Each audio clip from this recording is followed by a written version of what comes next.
Baik, terima kasih. Terima kasih Mas Nano. Teman-teman, pertama saya minta maaf. Saya baru sadar bahwa saya tidak kirim pointers yang mau saya kirim dan juga sudah saya bikin. Jadi Anda harus mengikuti dengan perhatian saja tanpa bantuan ada sesuatu yang dipasang. Nah, masalah yang kita bicarakan, saya memulai dengan suatu cerita itu. Saya kira tahun 2014, Paus Fransiskus ke Manila, dan di situ ada seorang anak kecil mungkin berumur 10-11 tahun menangis, mengeluh kepada Paus, kok Tuhan mengizinkan kakakku hancur karena narkoba. Nah, Paus Fransiskus itu diam, merangkul putri itu dan menjawab, saya juga tidak tahu mengapa, saya tidak punya jawaban. Ini masalah yang mau kita bicarakan, saya kira dalam, bagi orang yang percaya, barangkali ini masalah terbesar. Secara sederhana, Allah kita yakini adalah Maha Kuasa dan baik. Kok di alam ciptaannya begitu banyak penderitaan, rasa sakit, dan kehancuran. Bagaimana itu mungkin? Itu masalah bagi filsafat teistik yang mau menunjukkan bahwa Tuhan itu ada, dan tentu juga bagi teologi. Saya mau membaca satu teks yang juga saya tulis dalam buku saya, membicarakan itu dalam buku saya, Menalar Tuhan itu. Nah, ini dari Dostoyevsky dalam buku Persaudara Karamazov, suatu buku panjang yang saya baca masih di SMA, begitu menarik, begitu mendalam. Di situ ada Ivan dan di situ ada Alyosha. Ivan itu seorang, katakan saja, cendekiawan, seorang yang katakan saja sudah tidak percaya pada Tuhan, percaya pada ilmu. Alyosha adiknya itu seperti Tuhan Yesus. Nah, di situ Dostoyevsky menulis, Ivan, seorang rasionalis dan ateis, menantang adiknya yang suci Alyosha. Andai kata kau sendiri akan mendirikan bangunan seluruh hukum alam raya bagi umat manusia dengan tujuan membuat semua orang menjadi bahagia, memberikan kepada mereka ketenangan dan ketentraman. Tetapi untuk mencapai tujuan itu, kau mutlak harus katakan sebagai syarat tak terelakkan tercapainya tujuan itu, menyiksa sampai mati satu makhluk kecil saja. Katakan anak itu, menyiksa anak kecil yang memukul tatanya itu tadi. Itu sebelumnya disebutkan ada anak kecil yang disiksa lalu memukul-mukul tatanya. Dan Ivan meneruskan, dan kau harus mendirikan bangunanmu di atas tangisan anak kecil yang tak balas itu. Apakah dengan syarat itu kau akan setuju menjadi arsitek bangunan itu? Jawab saya dan jangan bohong. Tidak, aku tidak akan setuju, kata Alyosha lirih. Dan apakah kau akan membayangkan bahwa orang-orang bagi mereka kan dibikin bangunan itu setuju mau menerima kebahagiaan mereka demi harga darah si martir kecil tak bersalah itu? Atau seandainya mereka setuju bahwa mereka lalu bisa hidup untuk selamanya dengan bahagia? Tidak, aku tidak bisa melakukannya, jawab Alyosha. Teks yang amat sangat termasyhur yang mengungkapkan apa kita akan bisa gembira di surga kalau ada begitu banyak penderitaan di dunia. Kok alam penciptaan Allah yang baik begitu banyak penderitaan? Apakah Allah perlu pembenaran? Jadi pembenaran dituduh kok ada banyak penderitaan, bagaimana dibenarkan? Itu yang dalam filsafat disebut teodise. Teori tentang pembenaran Allah. Kok Allah mengizinkan begitu banyak penderitaan? Bagaimana Allah bisa mengizinkan sesuatu seperti itu terjadi? Ada Epikuros. Epikuros seorang filosof Yunani 200 tahun belum Yesus. Seorang ateis. Dia dengan tajam sekali merumuskan masalah itu. Yaitu bahwa dia mengatakan bahwa ada 4 kemungkinan. Yang pertama, Allah mau menghapuskan keburukan di dunia tetapi tidak mampu. Atau ia mampu menghapuskannya tetapi tidak mau. Atau ia baik tidak mau maupun tidak mampu. Atau ia mau dan mampu. Kemungkinan mau dan mampu sudah jelas tidak ada karena memang ada penderitaan. Tidak mampu berarti tidak maha kuasa. Tidak mau berarti tidak baik. Jadi menurut Epikuros, penderitaan atau tidak dapat atau tidak mau dihindari oleh Tuhan. Yang pertama, Allah tidak maha kuasa. Dan itu berarti tak ada Allah. Sedangkan apabila yang kedua, Allah tidak maha baik. Itu pun tidak dapat diterima oleh mereka yang beriman. Itu masalah yang kita hadapi. Perlu diperhatikan bahwa masalah itu tidak muncul dalam agama non-monoteis. Jadi di dalam agama-agama Hindu, juga dalam Buddhisme, masalah itu tidak muncul. Karena di situ Allah, tidak ada Allah, ada yang dak dasar. Yang kita bisa bergerak ke dak dasar itu. Lain hal dengan agama-agama monoteis. Jadi dengan Yahweh, Allah, orang Yahudi, dengan Allah, Tuhan kita, Allah itu mengerti, menghendaki, mencintai, memanggil. Allah mengambil sikap.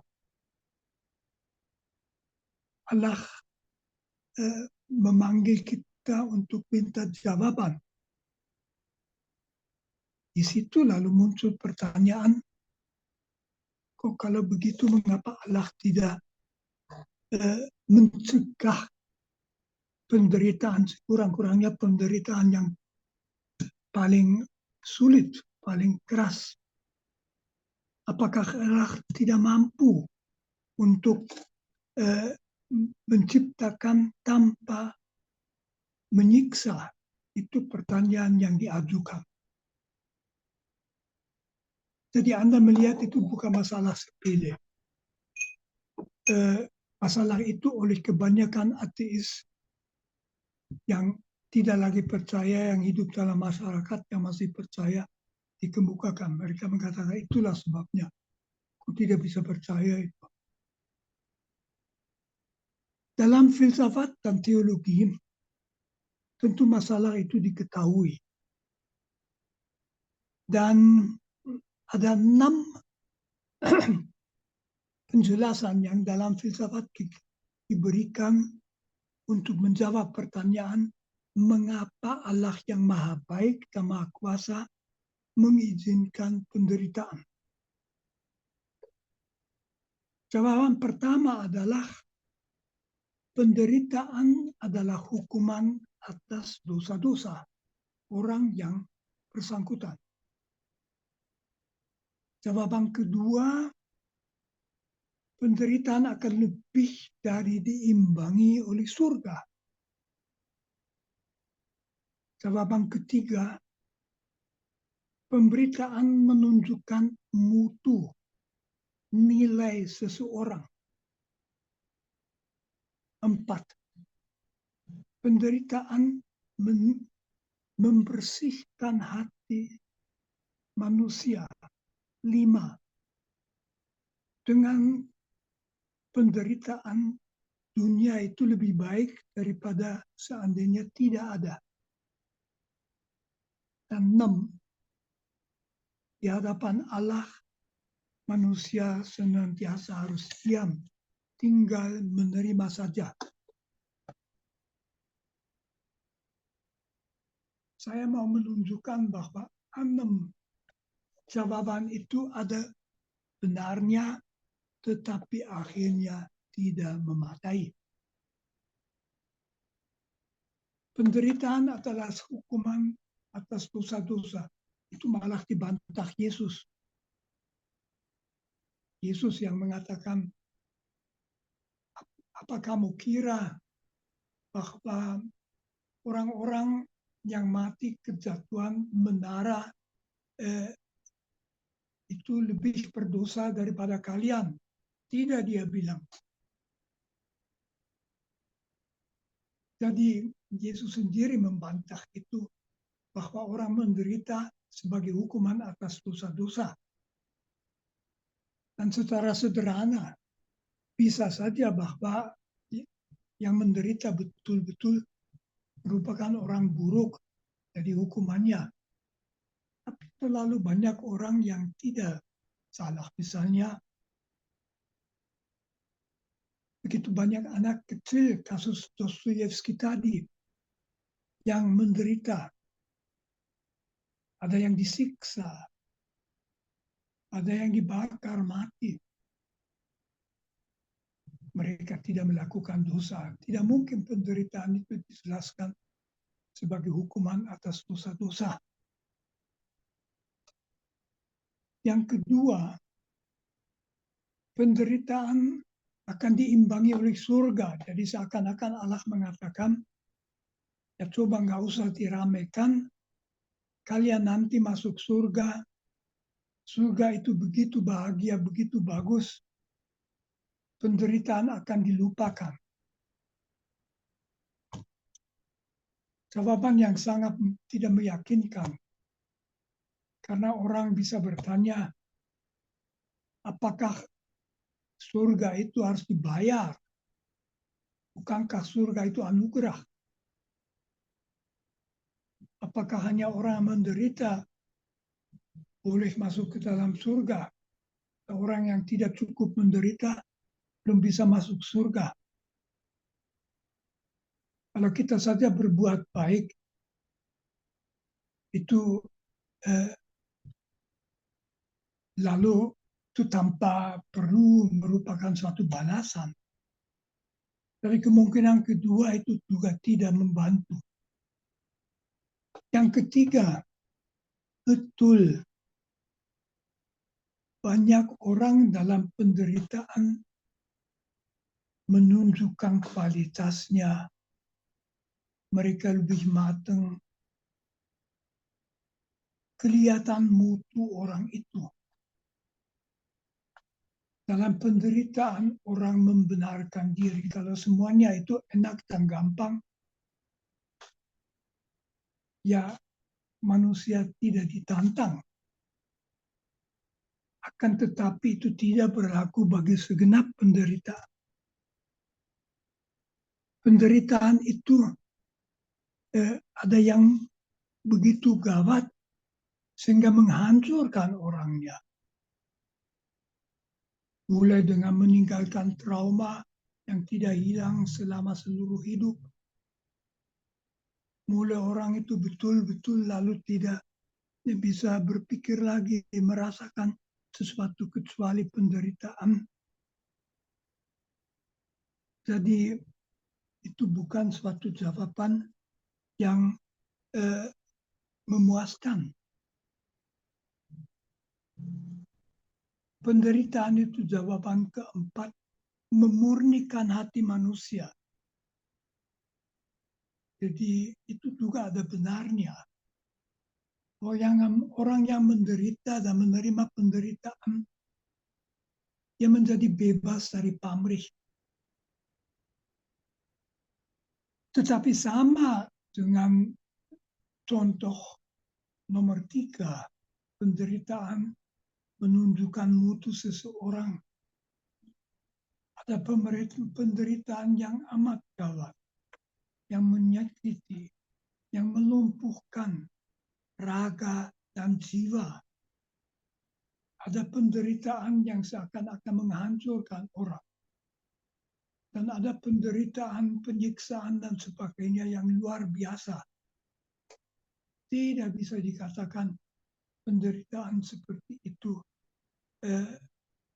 membuat orang lebih menunjukkan, memurnikan hati seseorang.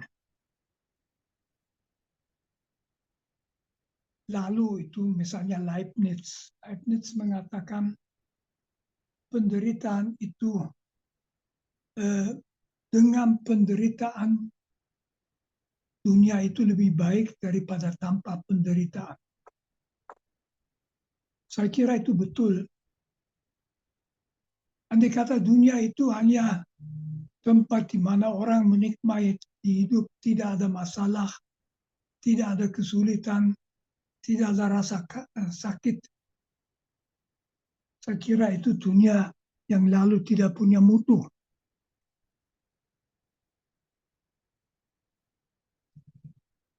Misalnya orang sesuatu seperti solidaritas, kesetiaan untuk membantu, untuk membela seseorang. Itu semuanya tidak mungkin kalau tidak ada penderitaan.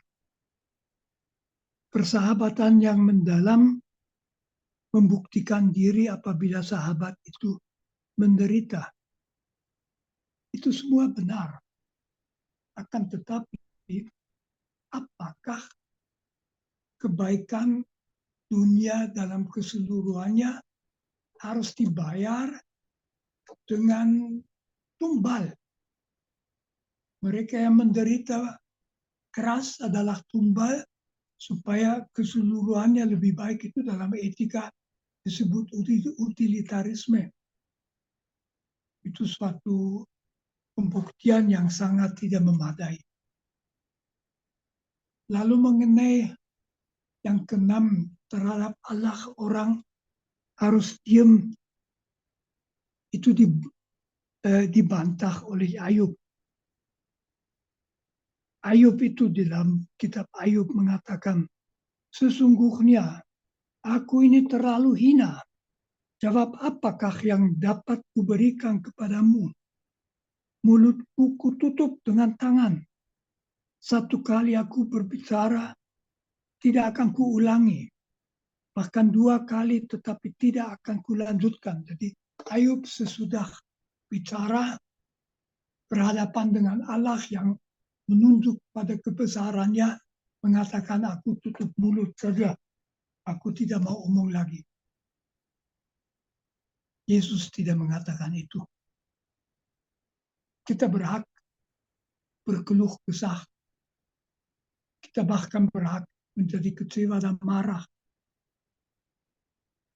Tidak perlu berdiam di hadapan Tuhan. Dengan demikian teman-teman, kita pada kesimpulan bahwa jawaban yang secara tradisional dalam filsafat diberikan tidak memuaskan. Dalam filsafat sebetulnya diberikan secara filosofis beberapa jawaban. Tentu satu argumentasi itu alam raya seperti dibangun, terdiri dari orang yang terbatas. Orang yang terbatas selalu bisa lebih atau bisa kurang. Dengan demikian juga dia bisa menderita. Kalau dia memilih kurang atau orang lain memilih kurang, dia menderita. Itu di dalam dunia sekarang sepertinya tidak mungkin tidak ada penderitaan. Jadi itu berkaitan dengan keterbatasan. Manusia menunjukkan diri dalam hubungan dengan penderitaan. Tanpa penderitaan, kehidupan manusia tidak akan berbobot. Tidak ada itu tanggung jawab. Kalau tidak ada penderitaan, ya kita tidak perlu bertanggung jawab. Kita hanya perlu bertanggung jawab kalau ada kemungkinan bahwa orang mengalami kecelakaan. Tidak ada pengorbanan, tidak akan kesetiaan, tidak ada solidaritas. Jadi jelas dengan penderitaan mutu dunia lebih, tapi seperti tadi yang saya katakan, itu tidak menjelaskan mengapa ada penderitaan yang begitu ekstrem. Kita juga harus menerima bahwa tidak mungkin keuntungan mayoritas besar manusia di dunia dibayar dengan beberapa orang yang hancur dan menderita. Kebanyakan orang barangkali lalu kurang menderita, biayanya adalah penderitaan orang lain. Itu yang ditolak Alyosha dalam teks dari Dostoyevsky yang tadi saya bacakan. Jadi yang menjadi masalah penderitaan adalah penderitaan begitu melimpah. Ada penderitaan tanpa segi positif sama sekali.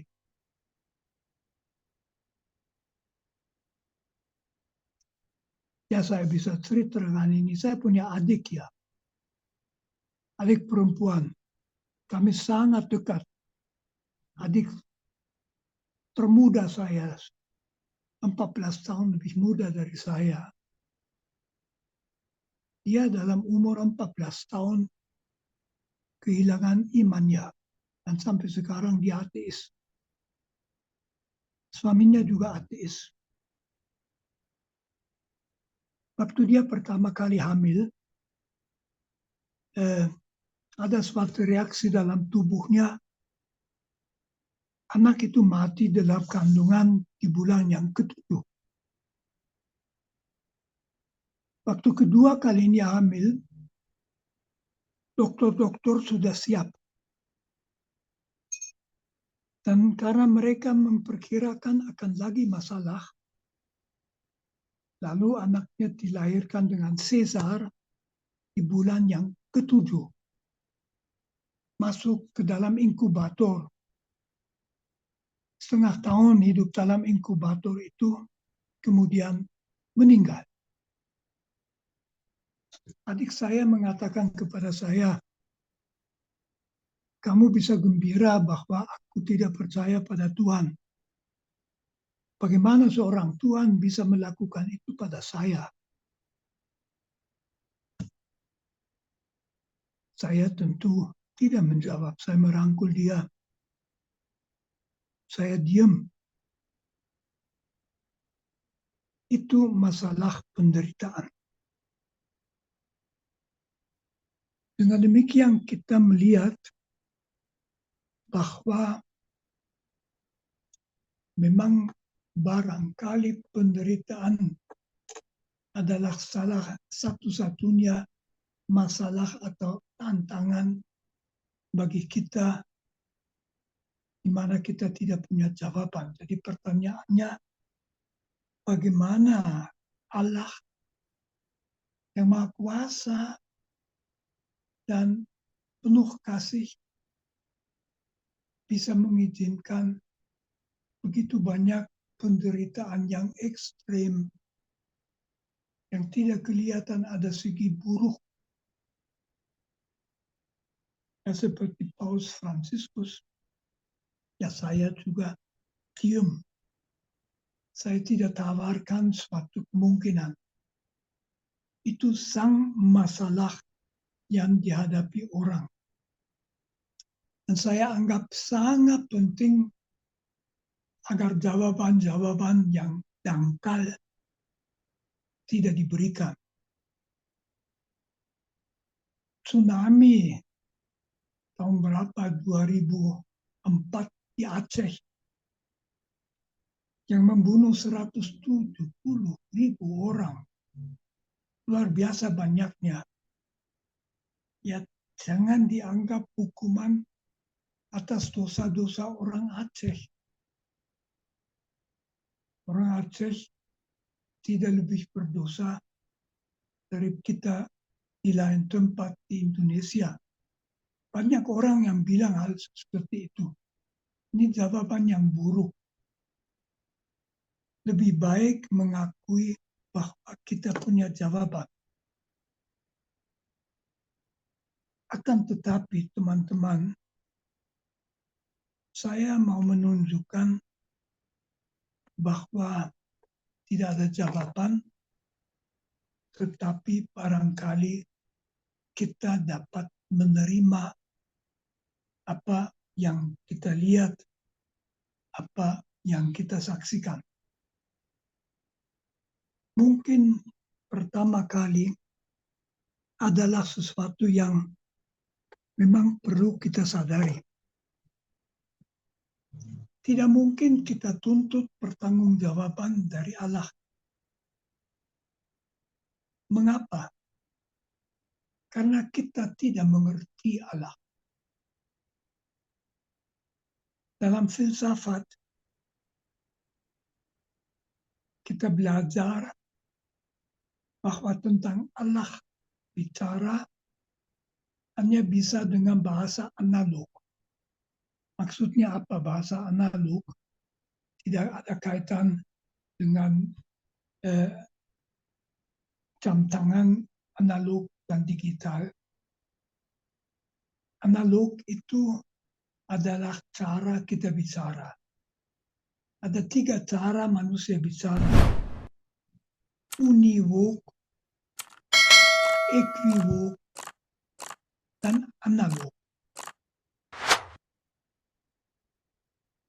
Univok berarti yang dimaksud dengan kata adalah persis itu. Kita bicara manusia, ya manusia itu manusia, tidak sesuatu yang lain. Kita bicara pohon, sudah jelas itu pohon. Kata pohon hanya punya arti itu. Tapi misalnya equivok, berarti satu kata punya 2 arti yang tidak ada kaitan. Barangkali banyak batu di kali. Kali dalam bahasa Jawa adalah sungai. Juga dalam bahasa Indonesia dipakai istilah itu.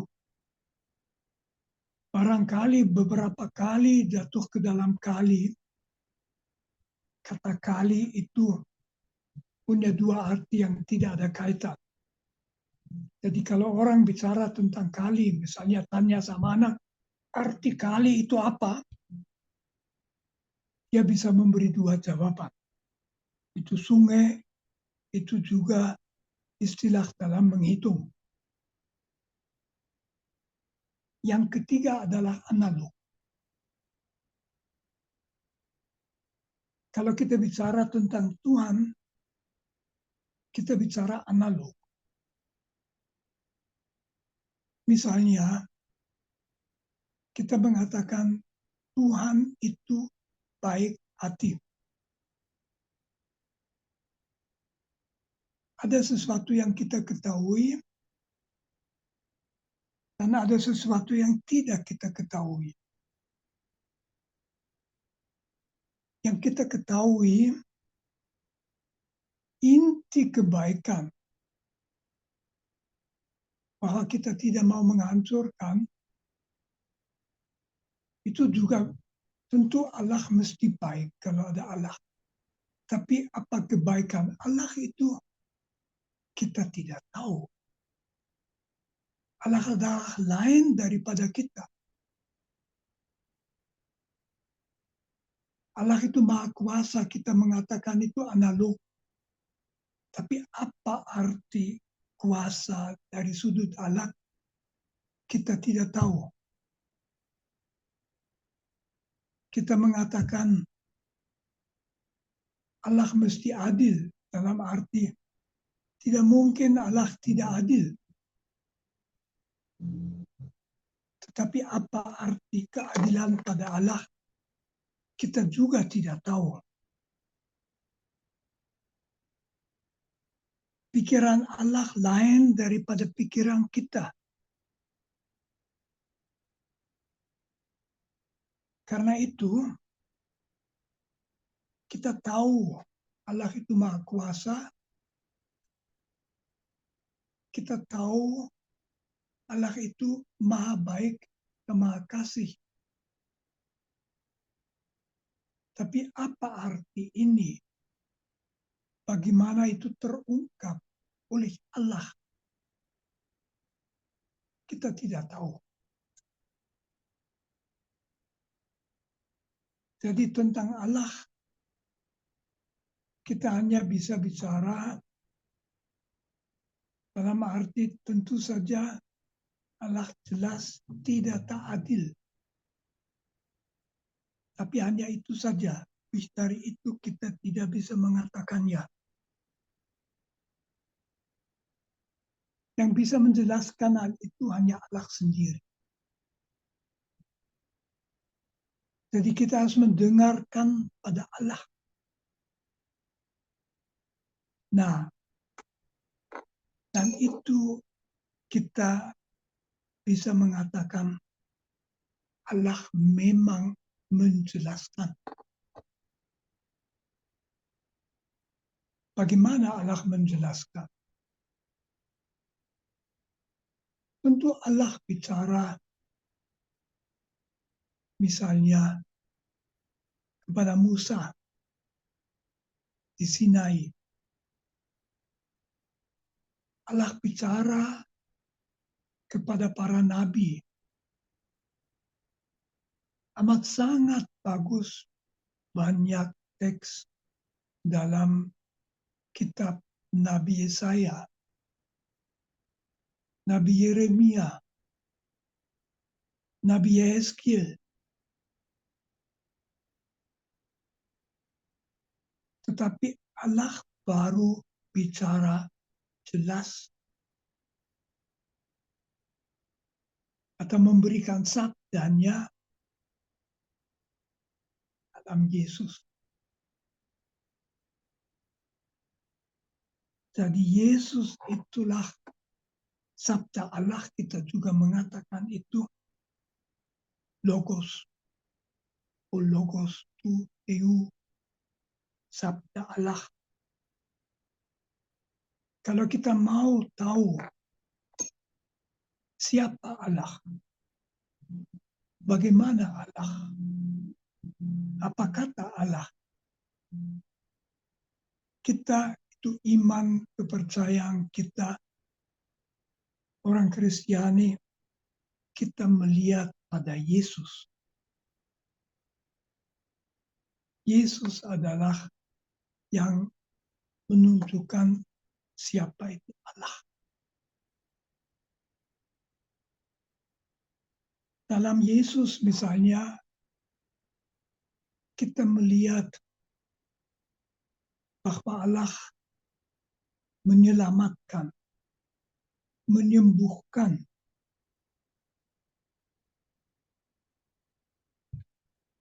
mengatasi kelaparan kita, membebaskan kita dari setan-setan, membuat yang lumpuh bisa berjalan. Para tahanan akan dilepaskan, itu kata Yesus sendiri. Allah menjadi yang menjadi kehendak Allah bagi kita, kita lihat pada Yesus. Jadi kita tahu apa yang dikatakan Yesus.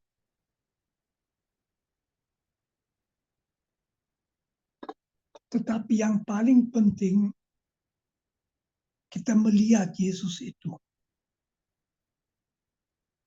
Yesus tidak menjawab pertanyaan mengapa manusia menderita. Tetapi ia beserta kita dalam penderitaan. Jadi jawaban Yesus adalah dalam Yesus Allah sendiri menjadi manusia. Manusia lemah. Yesus tidak lahir, tidak menjadi besar di rumah orang kaya, di rumah orang berkuasa. Dia lahir dari Maria dengan suaminya Yosef. Orang yang tidak bisa bayar uang dalam penginapan, sehingga ia lahir kiranya dalam sebuah kandang. Karena dikatakan di tempat makan ternak ia diletakkan. Masih bayi, ia sudah mau dibunuh oleh Herodes, harus melarikan diri. Dan kemudian Yesus muncul. Orang bilang semuanya menjadi baik. Semuanya menjadi bagus. Tetapi ia tetap dimusuhi. Ada orang yang tidak mau. Pembebasan dari setan-setan saja dikerjakan karena dia bersekutu dengan pimpinan setan Beelzebul. Mereka marah bahwa ia menyembuhkan pada hari Sabat. Para murid pun kaget bahwa Yesus sepertinya gagal. Hidup Yesus bukan sukses story. Ia diterima di Yerusalem oleh rakyat. Mungkin mereka mengharapkan sekarang ia akan mengembalikan kerajaan Daud, tapi tidak jadi sama sekali. Yerusalem, Yesus sendiri menyadari ia akan menderita dan ia ketakutan. Taman Zaitun, ia ditangkap, dipukul, difitnah,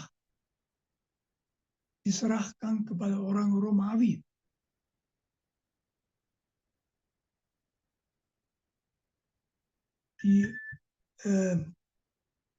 Dipukul,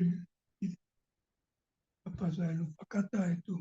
Pokoknya dia dihina sebagai raja orang Yahudi dengan mahkota duri yang masih dipukul dengan tongkat. Dia dihukum mati. Disalib ia ditertawakan. Kamu itu sang Mesias, turun saja dari salib. Silahkan. Ia mengambil hukuman disalib, salah satu hukuman yang paling menyiksa yang ditemukan manusia. temuan orang Romawi. Hanya orang Romawi melakukannya. Seorang ditelanjangi, dipaku dengan paku pada kayu, dan digantungkan telanjang di kayu itu, dibiarkan di situ sampai ia mati dalam keadaan tersiksa, tidak bisa apa-apa. Yesus menerima itu. Itu yang diberitahukan Allah kepada kita. Karena dalam situasi ini, Yesus menunjukkan dua sikap. Pertama, ia sebetulnya mengeluh. Ya Allahku, mengapa kau tinggalkan aku? Seperti Paulus tulis dalam surat Galatia, dalam Yesus Allah melepaskan kealahannya. Ia hanya punya kekuatan manusia, tetapi ia manusia yang tetap percaya. Dan sesudah mengeluh, ia menyerahkan nyawanya ke tangan Bapa. Dan ia memaafkan mereka yang menyalibkannya. Jadi dalam kematian Yesus itu tetap percaya dan tetap mencintai. Dan ia mati dan ia dikubur. Selesai, tidak selesai. Yesus bangkit dari mati. Kelihatan bahwa kepercayaan dan kasih itu yang menang, dan sejak itu kita mengikutinya. Mengapa saya ceritakan itu?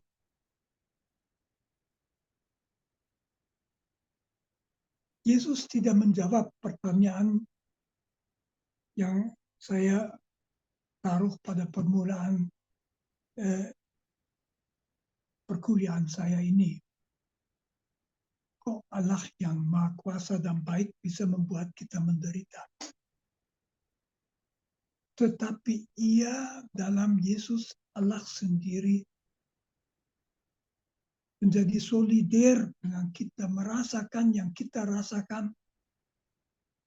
Dan karena itu ia mengatakan, percaya padaku, percaya pada Yesus. Kalian akan selamat, kalian akan bangkit.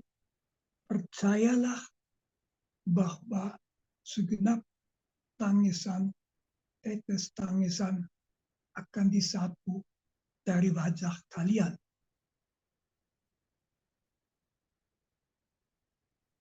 Dalam Yesus Allah tidak menjelaskan mengapa ada penderitaan, tetapi ia menyerukan kepada kita supaya kita berani percaya. Percaya apa? Percaya bahwa pada Allah semuanya akan menjadi baik. Juga bukan dalam arti ya pokoknya nanti di surga lupakan saja, enggak. Kita akan melihat bahwa semuanya itu adalah sesuatu dalam perjalanan kita kepada kebaikan, dan semua korban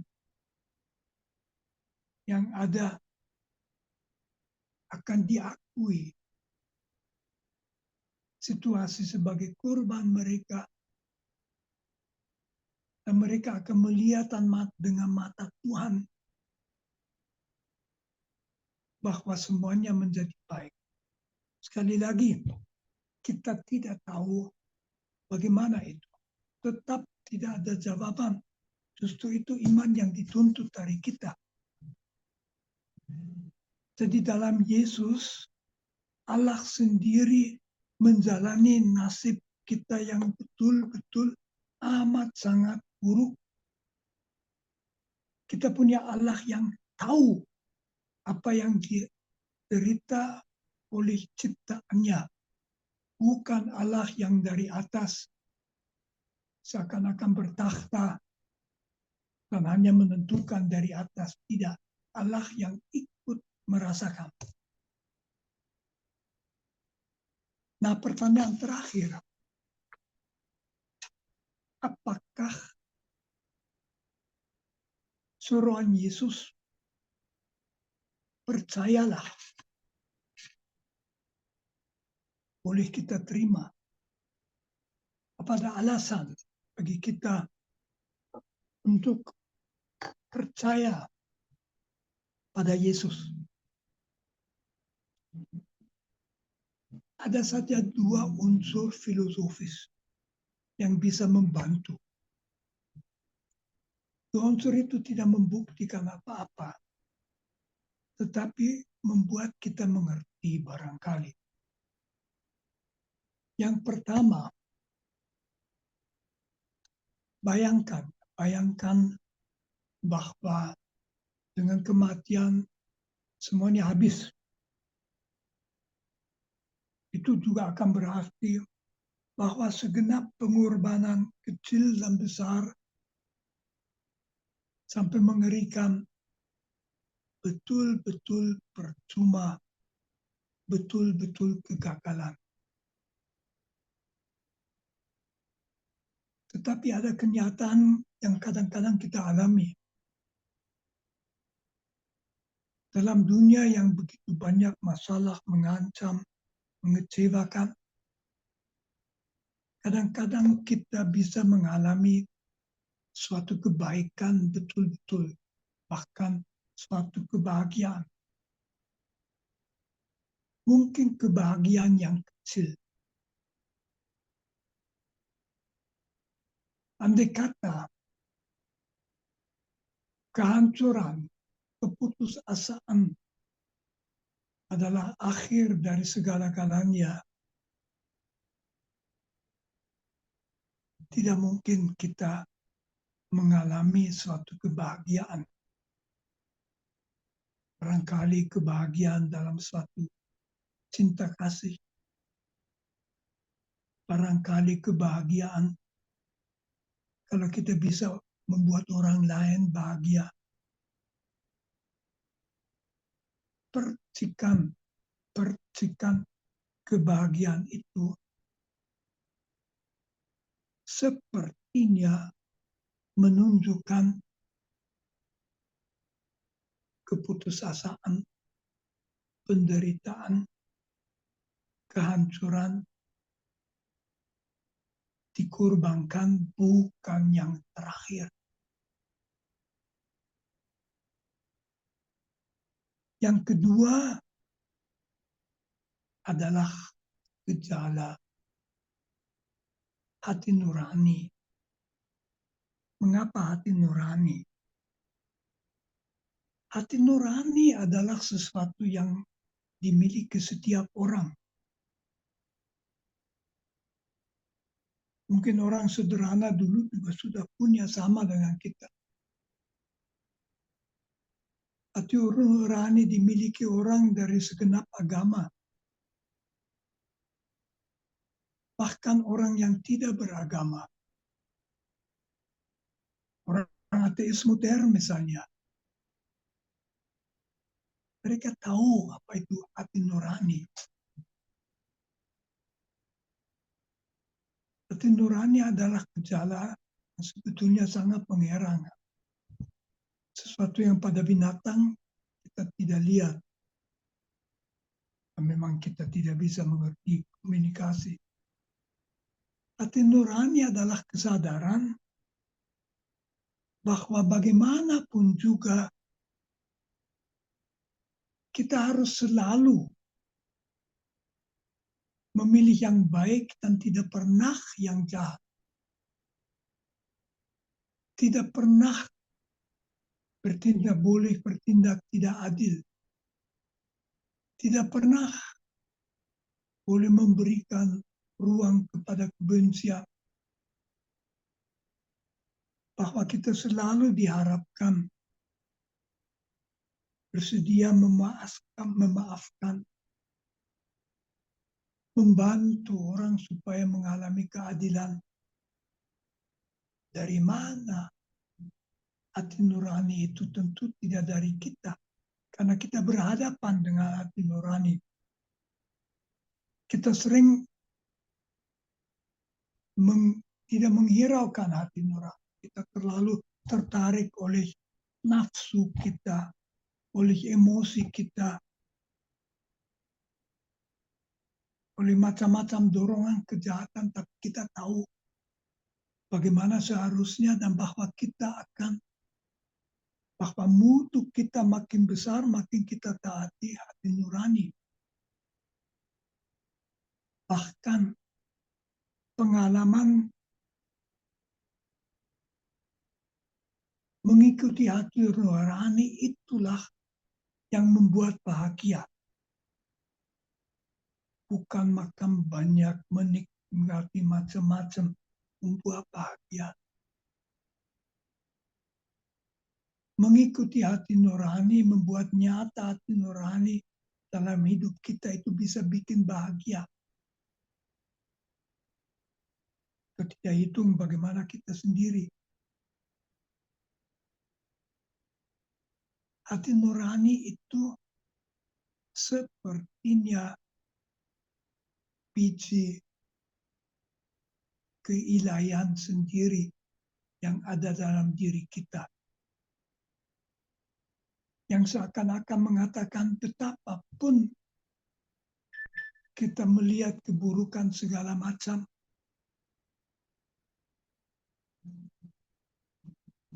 yang akan merupakan akhir adalah kebaikan, keselamatan, gembiraan.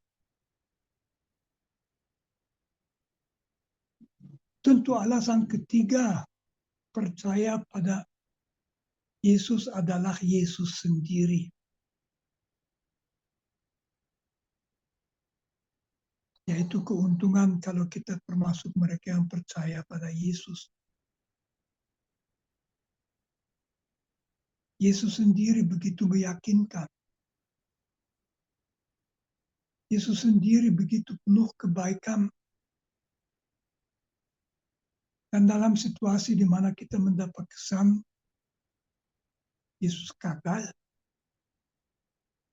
tidak berhasil membebaskan bangsa Israel dan sebagainya, malah dihukum mati. Selesai, seperti dikatakan murid-murid yang pergi ke Emmaus, yang disertai Yesus, mereka tidak tahu. Yesus bertanya, ada apa kok? Kamu tidak tahu apa yang terjadi di Yerusalem? Kami mengharapkan dia akan membebaskan bangsa Israel, tapi sekarang sudah hari yang ketiga. Terus katakan murid-murid. Tapi dalam kenyataan, Yesus itulah yang menunjukkan diri Yesus yang bangkit.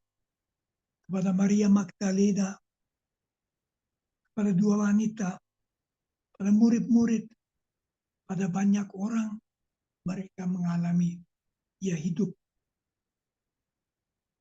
Kita boleh percaya pada Yesus itu. Itu kalau mau jawaban teologis atas pertanyaan tentang penderitaan. Sekali lagi, itu tidak menjawab pertanyaan mengapa itu perlu. Meskipun mungkin kita bisa mengerti suatu dunia yang hanya terdiri dalam duduk-duduk enak dan sebagainya. Mana mau dunia ya. Tapi bahwa itu semua tidak percuma. Bahwa korban satu pun tidak akan diabaikan. Tidak dianggap bagian rugi demi keuntungan yang lain-lain. Tapi diangkat. Bersinar dalam hadapan Allah. Itu yang memang jadi inti kepercayaan Kristiani. Jadi pertanyaan tentang penderitaan yang ada di dunia membawa kita pada inti pertanyaan Kristiani. Saya harus mengatakan saya sendiri selalu berterima kasih pada bahwa ada Yesus itu. Saya tidak tahu apa tanpa Yesus saya bisa percaya pada Allah. Tetapi dengan Yesus serta kita mengalami yang kita alami, menunjukkan bahwa dalam situasi ini pun ia percaya dan kasih-Nya tetap ada, yaitu jaminan. Saya kira saya tutup sekarang, mungkin ada pertanyaan.